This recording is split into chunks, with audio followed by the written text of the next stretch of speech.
Hello, আসসালামু আলাইকুম। Welcome back to my another class, dear learners. আজকে আমরা ডেইলি স্টার পত্রিকা থেকে জিওগ্রাফিক্যাল ইনসাইট একটা আর্টিকেল পড়ব।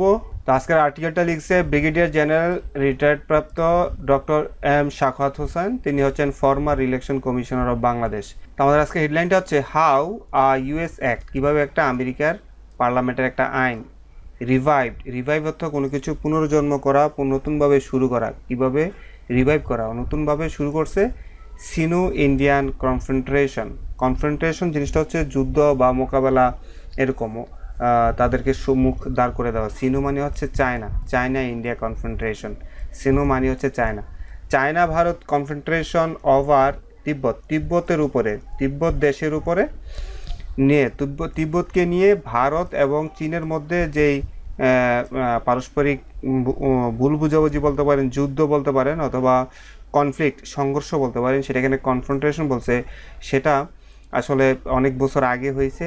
ইউএস নতুন একটা 2024 সালে তাদের পার্লামেন্ট একটা নতুন একটা অ্যাড করছে, সে একটা আবার সেই কনফ্রন্টেশনটা সামনে নিয়ে আসছে। রিভাইভ অর্থ অনেকটা পুনর্জন্ম করা, কনফ্লিক্টটাকে আবার নতুন মানে প্রাণ চঞ্চল করা অথবা সামনে নিয়ে আসা, রিভাইভ পুনর্জন্ম করা, কনফ্রন্টেশনটাকে সামনে নিয়ে আসা। তো আমরা এখানে দেখছি দালাই লামা, যিনি তিব্বতের নেতা দালাই লামা, এবং ছবিতে যিনি মহিলা আছেন তিনি হচ্ছে ন্যান্সি পলোসি। উনি একজন বাইডেন মানে আমেরিকার পার্লামেন্টের একজন স্পিকার। তো আমেরিকার একটা পলিসি আসলে যারা মানে আমরা জানি যে কমিউনিজম এবং ক্যাপিটালিজম দুই মেরুর জিনিস। কমিউনিজমকে রিপ্রেজেন্ট করে চায়না, রাশিয়া, এবং ক্যাপিটালিজমকে রিপ্রেজেন্ট করে আমেরিকা। তো সেই কমিউনিজমের একটা চীনের হাত থেকে মানে কমিউনিজম থেকে দূরে রাখার জন্য তিব্বতকে চীনের বিরুদ্ধে দাঁড় করে রাখছে আর কি আমেরিকা। বিষয়গুলো অনেক কিছু, আসলে এত কম কথায় বলা সম্ভব না, বা আমিও সব কিছু জানি তা না। অন জুন 12, তো এই যে একটা আইন সম্পর্কে বলছে ইউএস অ্যাক্ট, এই ইউএস অ্যাক্ট কেমন। তো আপনারা এখানে একটা গ্রামার কিন্তু শিখতে পারেন। ইউ উচ্চারণ হইলে বাউল, ইউর উচ্চারণ যদি ইউ এর মতো হয়, এ ইউনিভার্সিটি স্টুডেন্ট এ হয়, তখন এন না হয়। আমরা জানি বাউলের আগে, আমরা জানি কি বাউলের আগে আমরা এন বসাই, কিন্তু এখানে বাউলের আগে এ বসছে, ইউটা এ আই ইউ, বাউলের আগে বসছে। ইউর উচ্চারণ যদি ইউ হয় তখন আমরা এই বসাই, এই ইউনিভার্সিটি স্টুডেন্ট, এই ইউএসএ অ্যাক্ট। তো এই ইউএসএ অ্যাক্টটা এখানে আইসা কত সালে হয়েছে? অন জুন 12, জুনের 12 তারিখে 2024 সালের both houses of US Congress দু জায়গায় পাস করেছে। তো আমরা জানি ইউএসের পার্লামেন্টের দুইটা অংশ, একটা হচ্ছে হাউস অফ রিপ্রেজেন্টেটিভ আর একটা হচ্ছে সিনেট। এখানে এই কারণেই বলছে বোথ হাউস অফ কংগ্রেস, হ্যাঁ, তাদের পার্লামেন্টের সদস্যদের দ্বারা দুই জায়গায় পাস হয়েছে একটা নতুন আইন। হ্যাঁ, আইনটাকে বলছে এখানে হাউজেস হচ্ছে সাবজেক্ট, হাউজেস মানে পার্লামেন্ট ভবনগুলো পাস করেছে এই বাইপার্টিশন বিল হচ্ছে এমন এক ধরনের বিল যেই বিলটা আসলে দোনো দলের এখানে রিপাবলিকান, আমেরিকার কংগ্রেসের পার্লামেন্টে যে রিপাবলিকান আছে এবং ডেমোক্রেট আছে, অন্যান্য পলিটিক্যাল পার্টি আছে, সবার সম্মতির একটা বিলকে বলে বাইপার্টিশন বিল। নর্মালি বিলগুলো একটা পার্টি নিয়ে আসে, কিন্তু এখানে এটা বাইপার্টিশন বিল, সকলের ঐক্যমতের একটা বিল কল্ড, যে বিলের নাম আছে প্রমোটিং এ রেজলিউশন টু তিব্বত চায়না ডিসপিউট অ্যাক্ট। তো এটা আসলে তিব্বত এবং চায়নার মধ্যে যে ডিসপিউট, যে বিতর্ক আছে, যে কনফ্রন্টেশন আছে, সেই কনফ্রন্টেশন রিলেটেড একটা রেজলিউশন এই আইনটা। তো আমরা জানি যে আমেরিকা আসলে পৃথিবীর মোড়ল, তারা পৃথিবীর প্রত্যেকটা ইস্যু নিয়ে তারা তাদের একটা স্ট্র্যাটেজি আছে, কিন্তু তাদের অন্য রাষ্ট্রের পররাষ্ট্র নীতিতে তাদের প্রত্যেকটা বিল হচ্ছে বাইপার্টিশন বিল, মানে সবাই কংগ্রেস মেম্বার্স তখন সবাই মানে ঐক্যমত থাকে। তো বলছে আমেরিকার কংগ্রেস ভবন একটা বাইপার্টিশন বিল পাস করছে 2024 12 জুনে। যে বিলটা হচ্ছে আপনার তিব্বত এবং চীনের যেই ডিসপিউট, সেই বিতর্ককে নিয়ে, better known as resolve Tibet act, এবং এটাকে সংক্ষেপে বলা হয়েছে রিজলভ তিব্বত অ্যাক্ট। মানে তারা বলছে তিব্বতের সমস্যার একটা আইন। তিব্বত যেহেতু বরাবরই দালাই লামা আমেরিকার কাছে আশ্রয় চায়, এই কারণে আমেরিকাও তাদের পলিসির একটা অংশ, গুরুত্বপূর্ণ একটা অংশ মনে করে তিব্বতের এই দালাই লামাকে। এই কারণে তারা একটা আইন করছে, রিজলভ তিব্বত। যেভাবে ইউক্রেনকে সাপোর্ট করছে আমেরিকা আপনার, সেভাবেই আসলে তিব্বতের বিষয়গুলো আমেরিকা দেখে। দ্য অ্যাক্ট মানে এই আইনটা কলস অন, অনুরোধ করেছে, রিকোয়েস্ট করেছে, মানে এই আইনটাতে বলা হয়েছে বা সুপারিশ করা হয়েছে চায়নাকে রিকোয়েস্ট করছে। এই আইনের মাধ্যমে চায়নাকে আমেরিকা অনুরোধ করছে to find a peaceful settlement, সহজ সমাধান, শান্তিপূর্ণ একটা সমাধান চায় তিব্বতের দালাই লামার সাথে চীনের, শান্তিপূর্ণ সমাধান to the 65-year-old Tibet issue. এবং এই তিব্বতের এই সমস্যাটা কিন্তু আজকের কালকের সমস্যা না, 65 বছরের এই সমস্যার একটা শান্তিপূর্ণ সমাধান চায় আমেরিকা থ্রু ডায়লগের মাধ্যমে, দ্বিপাক্ষিক আলোচনার মাধ্যমে with the Tibetan spiritual leader. এবং বলে দিছে যে আলোচনাটা যেন তিব্বতের ধর্মীয় যে গুরু দালাই লামার সাথে, দালাই লামা। তো দালাই লামা বলার অর্থটা আসলে দালাই লামা শুধু এখন এখানে একটা মানে ব্যক্তি না, এটা একটা বংশধর, মানে পরম্পরা। আমরা যেমন দেখি ইয়ার বেলায়, ইরানের বেলা যদি আসেন আয়াতুল্লাহ খামেনি, কেমন এভাবেই এখানে বিষয়টা এরকম। Dalai Lama who is in exile, তো দালাই লামা সম্পর্কে একটা সাবঅর্ডিনেট ক্লজ দিচ্ছে।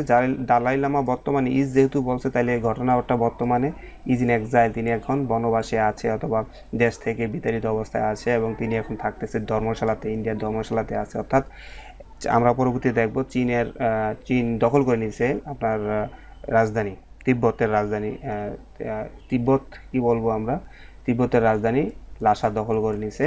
তিনি পালিয়ে আসছে, ধর্মশালায় থাকতেছে। The Dalai Lama was rescued, Dalai লামাকে উদ্ধার করা হয়েছিল। পাস্ট সিম্পলের প্যাসিভ ভয়েস, দালাই লামা কি নিজের উদ্ধার করছে?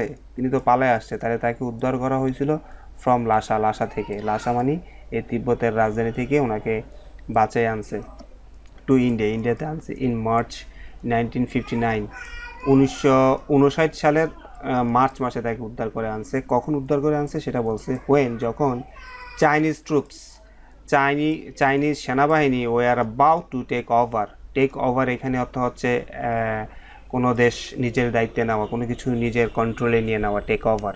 যেমন আমি যদি বলি I will take over my father's business, আমি আমার বাবার ব্যবসা নিজে চালাবো, এরকম। যখন China troops were about to এখানে ওয়ার্ডটা মানে B1 যদি বসান, আবারও বলছি ওয়ার্ডটা হচ্ছে বি, ইনফ্যাক্ট এম ইজ আর ওয়াজ আর, পাঁচটা হচ্ছে বি তারপরে B1 বসাইলে তখন আসলে মানে এখানে বোঝাচ্ছে যখন Chinese troops were about to take over Tibetan capital, যখন তিব্বতিয়ান ক্যাপিটালটা চাইনিজ ট্রুপসরা দখল করে নেবে, তখনই আসলে তাকে উদ্ধার করা হয়েছে, লাসা থেকে ইন্ডিয়া নিয়ে আসা হয়েছে। হি মানে দালাই লামা স্টিল হেডস মানে এখানে লিডস মানে নেতৃত্ব দেওয়া। দালাই লামা এখনও নেতৃত্ব দিচ্ছে, মানে প্রধান, কিসের তো প্রধান, তিব্বতিয়ান গভর্নমেন্ট ইন এক্সাইল। অর্থাৎ এখানে একটা আমরা কি বলবো, এখানে একটা ম্যাটাফরিক্যাল গভর্নমেন্ট তাদের আছে, রূপক একটা গভর্নমেন্ট তারা রাখছে, কেমন। তো তারা যদিও তিব্বত থেকে চলে আসছে, কিন্তু তারা একটা বনবাসে মানে ভিন্ন জায়গায় একটা গভর্নমেন্ট রূপক সরকার তারা সাজিয়ে রাখছে, বেসড ইন দ্য, যেই সরকারটা অবস্থিত Indian state of Himachal Pradesh, ইন্ডিয়ার হিমাচল প্রদেশে অবস্থিত। ডেসপাইট স্ট্রং চাইনিজ ডিসঅ্যাপ্রুভাল, এবং এই যে দালাই লামাকে হিমাচল প্রদেশে জায়গা দেওয়া এবং তাকে প্রশ্রয় দেওয়া, এবং সেখানে ছায়া সরকার, যেখানে গভর্নমেন্ট ইন এক্সাইল মানে ছায়া সরকার গঠন করতে দেওয়া, এই সব বিষয়গুলো আসলে চাইনিজরা স্ট্রংলি ডিসঅ্যাপ্রুভাল করে, মানে তারা ঘৃণা করে, এবং তারা এগুলো চায় না যে ইন্ডিয়া এই কাজগুলো করুক। Almost 6 decades after the Sino Indian war, তো আমরা জানি 1962 সালে মানে চায়না ভারত যুদ্ধ হয়েছে। সিনো মানে চায়না ভারত যুদ্ধ হয়েছে। তো 1962 সালে হইলে এখন অলরেডি 60 বছর, যেহেতু আমরা এখন নতুন শতাব্দীর 2024 চলতে আছে, তাহলে এখানে বলছে about 6 decades after the Sino Indian war, কেমন 22 বছর আইলে 6 দশক হয়। অর্থাৎ ভারত এবং চীনের যুদ্ধের 6 দশক পরে আবার কী নিয়ে যুদ্ধ হয়েছে, তিব্বতিয়ান তিব্বতের বর্ডার ইস্যু নিয়ে। And the Dalai llamas এম্বাইন্ড stand, এবং এম্বাইন্ড শব্দের অর্থটা আমরা দেখব। এম্বাইন্ড অর্থ হচ্ছে এখানে equivocal, uncertain, unsure, doubtful, indecisive. তো বলছে having mixed feeling or contradictory ideas about something or someone, অর্থাৎ অর্থাৎ এখানে দালাই লামার স্ট্যান্ডটা ক্লিয়ার না, তিনি কি এটা আসলে চীনের আন্ডারেই সে একটা আলাদা প্রদেশের প্রধান থাকতে চায়, নাকি এটা একটা আলাদা স্বাধীন রাষ্ট্র, সার্বভৌম রাষ্ট্র থাকতে চায়, কি চায় সেটা পরিষ্কার নাই। কারণ বলছে ইমবাইভেন্ট স্ট্যান্ড দালাই লামার অবস্থানটা পরিষ্কার না।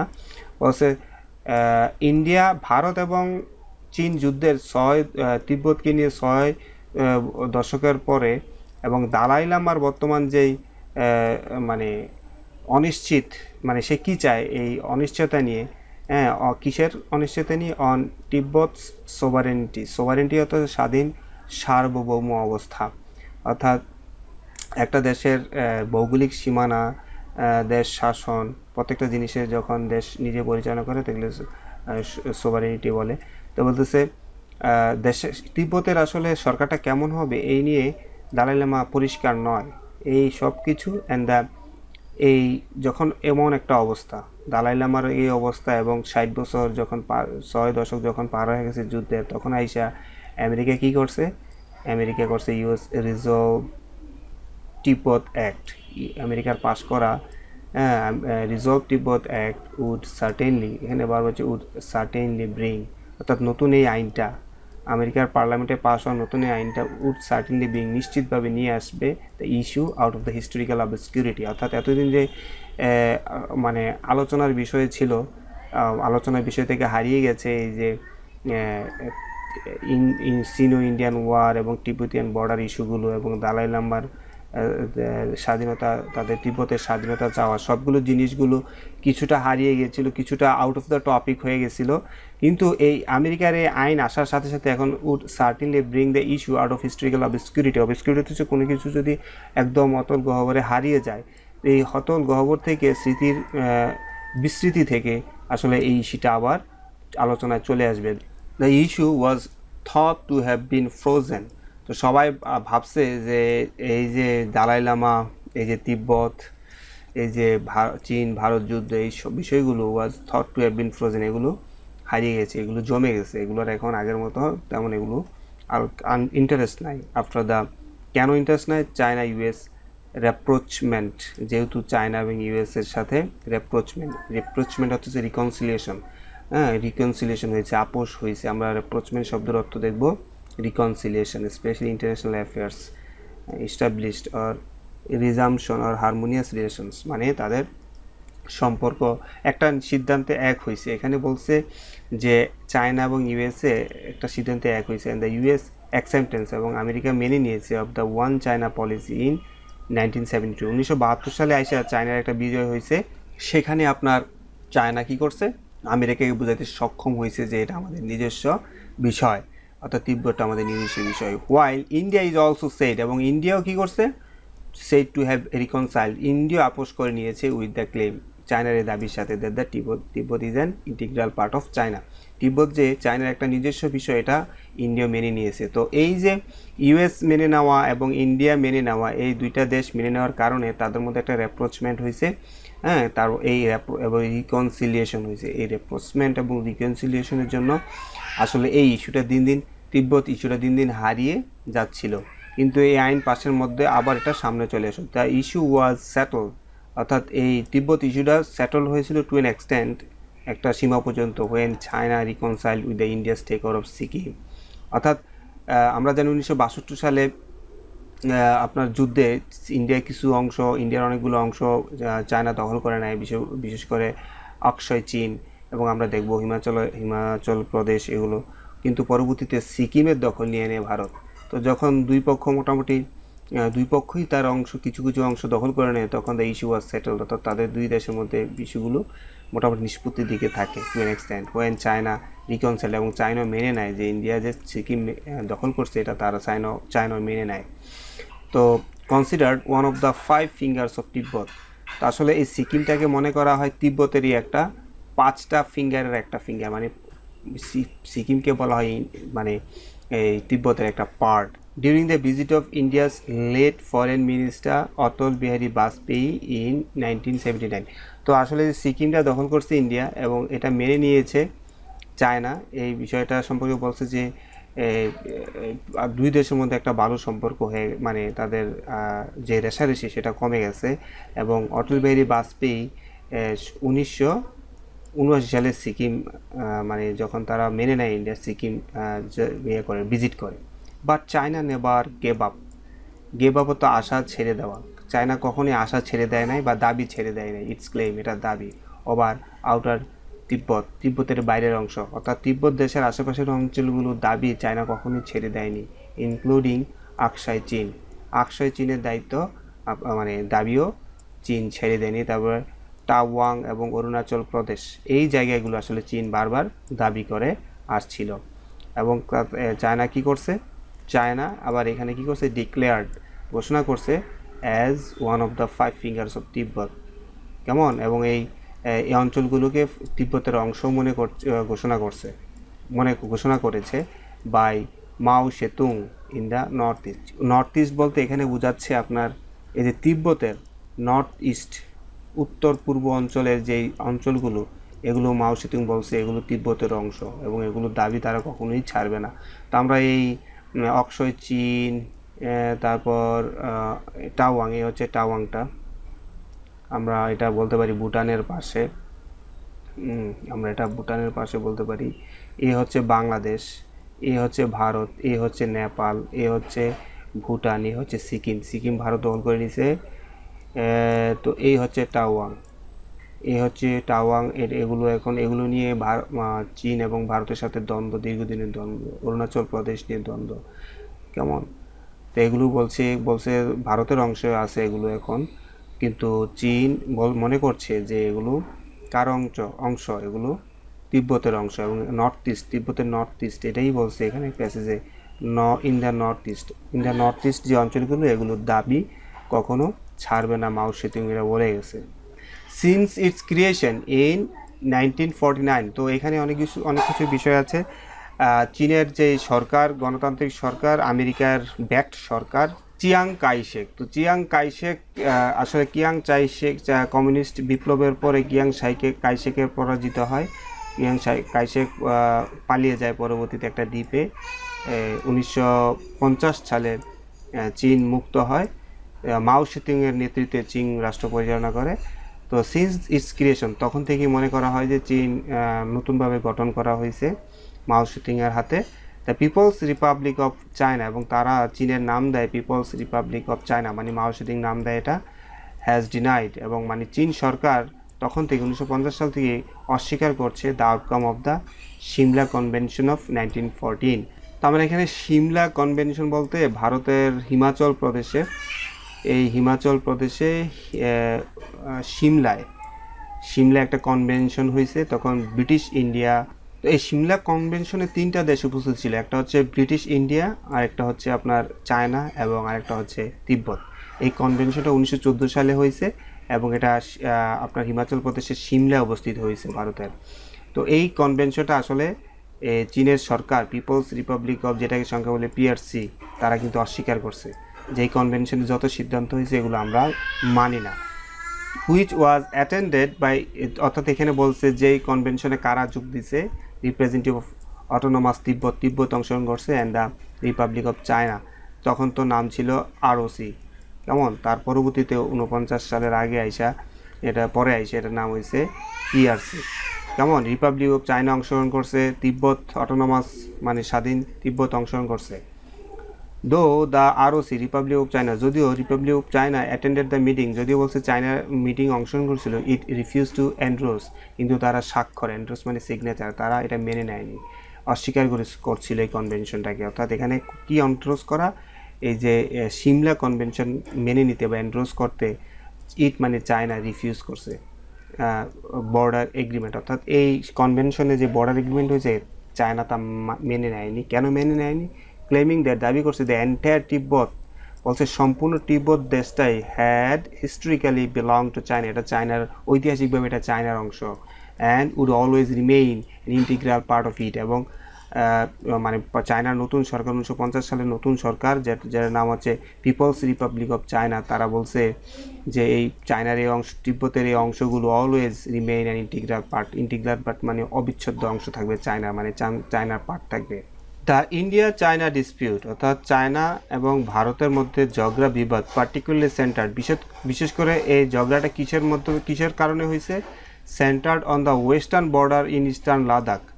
ওয়েস্টার্ন বর্ডার ইস্টার্ন লাদাখের অমীমাংসিত সীমানায় এই ঝগড়াঝাটি হয়েছে। আমরা এটা ছবিতে দেখব। এই যে এখানে এই অংশটুকু বলছে যে অক্ষয় চীন, তারপরে এই যে লাদাখ, বিশেষ করে এই জায়গাটাতে আপনার সীমানা নির্ধারণ নিয়ে বা মানে মারামারি হচ্ছে, ইনভলভিং অক্ষয় চীন, হ্যাঁ, Aksai Chin with there being controversy over the acceptance of the Macartney MacDonald line versus the Johnson line. তো এখানে দুইটা ম্যাপ আছে। একটা ম্যাপ আছে ম্যাকার্টিনি ম্যাকডোনাল্ড লাইন, যেটা ভারতের পক্ষে মানে যেটা পরবর্তীতে হয়েছিল, আর জনসন লাইন আগে হয়েছিল। তো জনসন লাইনে দেওয়া আছে এই অঞ্চলগুলো, এই যে আমরা পিকচারে যে অঞ্চলগুলো দেখতে পাচ্ছি, এই অক্ষয় চীন, তারপরে যে অংশ পাকিস্তান আপনার ইয়েকে দিয়ে দিচ্ছে, চীনকে দিয়ে দিচ্ছে এবং ভারত দাবি করছে এই অঞ্চলগুলো, এবং এই হিমাচল প্রদেশ, এই সবগুলো কিন্তু জনসন যে ম্যাপ, সেই ম্যাপ অনুযায়ী ভারতের অংশ। কিন্তু এই ব্রিটিশরাই আবার ম্যাপ করে যেটার নাম দিচ্ছে ম্যাকার্টিনি, পরবর্তীতে ম্যাকার্টিনি এবং ম্যাকডোনাল্ড ম্যাপ, সেটা পরবর্তীতে সম্ভবত 1992 এটা 1892 সালে আইসা তারা আরেকটা ম্যাপ করে। সেই ম্যাপে তারা দেখায় যে না, এই অংশটুকু চীনের অংশ। এই কারণেই with there being controversy over the acceptance of the Macartney MacDonald line versus Johnson line, এই দুইটা লাইন নিয়ে, এই দুইটা ম্যাপ নিয়ে যে সীমানা নির্ধারণ হয়, দুই দলই তখন এগুলো মেনে নেয় না। মানে এখানে বিষয়টা হচ্ছে, যদি জনসন লাইন মেনে নেওয়া হয় তাইলে আপনার সীমানা লাইন, মানে এখানে সীমানা মেনে নেওয়া হয় তাহলে ইন্ডিয়া জিতে, আর যদি ম্যাকার্টিন এবং ম্যাকডোনাল্ড লাইন মেনে নেওয়া হয় তাহলে চীন জিতে। PRC, People's Republic of China, মানে চায়না সরকার 1950 সালের পরে দাবি করছিল যে তারা দ্য কারাকরম ওয়াটারশেড লাইন, অর্থাৎ কারাকরম যে পর্বতমালার যে line, to be the correct dividing line. তো চীন বলতেছে যে কারাকরম যে আমরা দেখব, এই হচ্ছে কারাকরম, এই জায়গায় আছে কারাকরম আপনার ওয়াটারশেড। এই কারাকরম ওয়াটারশেডের যে লাইনটা আছে, চীন বলতেছে যে এটা হচ্ছে সঠিক লাইন, দুই দেশের সীমানা, রিজেক্টিং ইন্ডিয়াস ক্লেইম। এবং এই চীন আরও বলছে, তারা মানে অস্বীকার করছে based on the Johnson line, বলছে জনসন লাইন বা জনসন সীমানা যেটা আছে সেটা সঠিক নয়। Further to the east, during his official visit to India ভ্রমণের সময় ইন 1960 সালে চাইনিজ প্রিমিয়ার, চায়নার প্রধানমন্ত্রী জু এনলাই অস্বীকার করেছিল টু অ্যাডজাস্ট দ্য বর্ডার, মানে যখন ভারতে আসে তখন তারা হয়তো রিকোয়েস্ট করে, কিন্তু জি এনলাই অস্বীকার করছিল adjust the border along the Karakoram রেঞ্জের এখানে বর্ডার অ্যাডজাস্ট করতে তিনি অস্বীকার করে, in exchange for reconciliation for the McMahon line in Arunachal Pradesh. এবং এর বিনিময়ে অরুণাচল প্রদেশে কিছু অংশ, মানে ম্যাপ অনুযায়ী কিছু অংশ ভারত দিতে চায়। This refusal despite efforts by Indian prime minister Jawaharlal Nehru বারবার চেষ্টা করার পরেও, regarding the Tibet and Dalai Lama issue, dashed of, আমরা শব্দের অর্থটা দেখব। ডেস্ট অফ অর্থ হচ্ছে ডেস্ট্রয় ওয়ানস হপস, কারো আশা ভঙ্গ করা। অর্থাৎ যখন আপনার এই জু এনলাই অস্বীকার করলো যে ভারতের কথা মতো কারাকরম রেঞ্জে সীমানা নির্ধারণ করা এবং ম্যাকমোহন লাইন অনুযায়ী অরুণাচল প্রদেশ নির্ধারণ করতে, মানে ভারত একটু জিতে চাইছে সব, মানে তাদের অংশটুকু জনসন লাইন অনুযায়ী ঠিক করতে চাইছে। তো এই তার কিন্তু চায়নার যে প্রাইম মিনিস্টার, নাম কি আমরা এখানে দেখলাম, জু এনলাই, তিনি কি করলো, তার অস্বীকার, যদিও অনেক চেষ্টা করছিল Jawaharlal Nehru regarding the Tibet and Dalai Lama issue, dashed hope, তাদের তখন জওহরলাল নেহরু এবং ভারতের আশা বিনাশ হয়ে যায় ফর এ পিসফুল সেটেলমেন্ট। তখন আর দুই দেশের মধ্যে যে বনিবনা সেটা হয় নাই বিটুইন দ্য টু গভর্নমেন্ট, দুই সরকারের মধ্যে। দ্য কমপ্লেক্স রিলেশনশিপ, তাদের যে জটিল সম্পর্ক সেটা সাওয়ার্ড, তিক্ত হলো বা খারাপ হলো, not only over the border dispute, শুধুমাত্র বর্ডারের কারণেই নয়, বাট অলসো কম্পাউন্ডেড হচ্ছে কোনো কিছুর তীব্রতা আরও বৃদ্ধি পাওয়া, অর্থাৎ তাদের জটিল সম্পর্ক আরও জটিল হলো by the involvement of CIA. তো সিআইএ হচ্ছে আমরা জানি ফুল ফর্ম হচ্ছে সেন্ট্রাল ইন্টেলিজেন্স এজেন্সি। এটা আমেরিকার একটা প্রতিষ্ঠান। তারা আসলে পৃথিবীর বিভিন্ন দেশে বিভিন্ন বিষয়ে ডেটা নেয় এই প্রতিষ্ঠানটি, কেমন তাদের শাসন ঠিক রাখার জন্য। তো এই তিব্বতে আইসা সিআইএ আমেরিকাও এটাতে নাক গলায়। তো যখন সব নিশ্চয়ই এই সিআইএ আসার পেছনে ভারত বা তিব্বতের জাতসূচ শ্বাস, এই কারণে আসলে অবস্থা আরও খারাপ হয়ে যায়। India and Pakistan in the Tibet uprising, অর্থাৎ তিব্বত যে স্বাধীনতা চাই এটা হচ্ছে তিব্বত আপরাইজিং অ্যান্ড দ্য এক্সট্রিকেশন অর্থ হচ্ছে, আমরা এক্সট্রিকেশন শব্দের অর্থটা দেখব। এক্সট্রিকেশন অর্থ হচ্ছে the act of removing someone, ক্ষমতাচ্যুতি এখানে, or someone from a place, অর্থাৎ এখানে দালাই লামাকে তাদের তিব্বতের শাসন ক্ষমতা থেকে নির্মূল করা, সেটা এক্সট্রিকেশন হচ্ছে এখানে। তো বলছে the extrication of the Dalai Lama থেকে ক্ষমতা থেকে পতন, প্রাইমারিলি ফ্যাসিলিটেড বাই ইন্ডিয়া, এবং এই সব কিছুর মূলে আসলে কাজ করছিল ইন্ডিয়া। এই সব কিছুর কারণে হুইচ প্রোভাইডেড হিম রিফিউজ, এবং পরবর্তীতে রিফিউজ মানে আশ্রয় দিয়েছিল দালাই লামাকে। অ্যাজ এ রেজাল্ট, এর ফলে, অর্থাৎ এখানে বোঝাচ্ছে যে চীন এবং ভারতের সাথে সম্পর্ক কিন্তু এত খারাপ ছিল না, কিন্তু তাদের যে কমপ্লেক্স রিলেশনশিপটা আস্তে আস্তে খারাপ হচ্ছে বর্ডার ডিসপিউটের কারণে। তাছাড়া তাদের সম্পর্ক আরও খারাপ হয়ে যায় যখন আমেরিকার সিআইএ এই অঞ্চলে আসে, এবং ইন্ডিয়া এবং সিআইএ আসে, India Pakistan in the Tibet uprising, সকল কিছু যখন এই তিব্বতের বিষয়ে জড়িত হয়। And the extrication of the Dalai Lama, এবং দালাই লামাকে যখন ক্ষমতাচ্যুতি করে চাইনা, এবং যখন প্রাথমিকভাবে আইসা ফ্যাসিলিটেড বাই ইন্ডিয়া, কেমন ইন্ডিয়া আইসা এই আপরাইজিং সম্পর্কে বলছে। আপরাইজিংগুলো আসলে ইন্ডিয়ার কারণেই হয় তিব্বতে, এবং ইন্ডিয়া আইসা তাদেরকে কি দেয়, আশ্রয় দেয় আপনার দালাই লামাকে। এই সবগুলো জিনিসই আসলে চীনের সাথে ইন্ডিয়ার সম্পর্ক খারাপ হওয়ার কারণ। অ্যাজ এ রেজাল্ট, এর ফলে what began as an exemplary third world relationship. Exemplary অর্থ হচ্ছে দৃষ্টান্তমূলক, আমরা শব্দের অর্থ দেখব। এক্সাম্পলারি অর্থ হচ্ছে পারফেক্ট, আইডিয়াল, মডেল, ফল্টলেস, অর্থাৎ তাদের সম্পর্কটা কিন্তু একসময় ভালো ছিল। থার্ড ওয়ার্ল্ড রিলেশনশিপ অর্থাৎ ইন্ডিয়া এবং চীনের একটা সম্পর্ক ছিল হচ্ছে গরিব দুইটা দেশ, তারা উন্নত হচ্ছে, তারা পৃথিবীর শক্তিধর রাষ্ট্রের বিরুদ্ধে কথা বলছে, হ্যাঁ, তারা দৃষ্টান্তমূলক বন্ধু ছিল, তাদের আইডিয়াল ফ্রেন্ড ছিল তারা, হ্যাঁ। তো আস্তে আস্তে এই সবগুলো জিনিসের কারণে তাদের এই সম্পর্কটা খারাপ হওয়া শুরু করলো। এর ফলে what began as exemplary third world relationship between China and India, যেটা তাদের দুই দেশের মধ্যে দৃষ্টান্তমূলক সম্পর্ক ছিল, সুন টার্ন বিটার, আস্তে আস্তে খারাপ হওয়া শুরু হয়েছিল। দিস ইস্যুস, এই দুই দেশের মধ্যে এই বিষয়গুলো ওয়ার সেন্ট্রাল, এগুলোর কেন্দ্রে ছিল টু দ্য 1962 সিনো ইন্ডিয়ান ওয়ার, অর্থাৎ চীন ভারত যুদ্ধ 1962 সালে যেটা হয়েছিল, সব কিছুর মূলে কিন্তু এই যুদ্ধ। ইন হুইচ, যে যুদ্ধে ইন্ডিয়া সাফার্ড ডিফিট, ইন্ডিয়া পরাজিত হয়েছিল। সাফার্ড, এখানে আবার সাফার্ড ডিফিট মানে পরাজিত হয়েছিল। ইন বৌথ অক্ষয় চীন, যুদ্ধগুলো কিন্তু ছিল অক্ষয় চীনে, এই জায়গায় হয়েছিল যুদ্ধটা, এবং এই অরুণাচল প্রদেশ থেকে এই জায়গাগুলোতে যুদ্ধ হয়েছিল, এই বর্ডারগুলোতে। নেপাল তো, এটা তো নেপাল, এইখান থেকে এইটুক পর্যন্ত যুদ্ধ হয়েছে, এখান থেকে এইটুক পর্যন্ত যুদ্ধ হয়েছে। তো বলছে অক্ষয় চীনও পরাজয়ের বরণ করছে India in the west and Arunachal Pradesh in the east, Arunachal প্রদেশও আপনার পরাজয় করছে। The event of the war, এই যুদ্ধের ঘটনা রিমেইন ইনগ্রেইন্ড, মানুষের মানে এটা ইনগ্রেইন্ড ছিল ইন্ডিয়া সাইকি, ইন্ডিয়াদের মনে, ইন্ডিয়াদের হৃদয়ের মধ্যে এই যুদ্ধ বা এই পরাজয় গেঁথে ছিল। ইনগ্রেইন্ড মানে গেঁথে থাকা।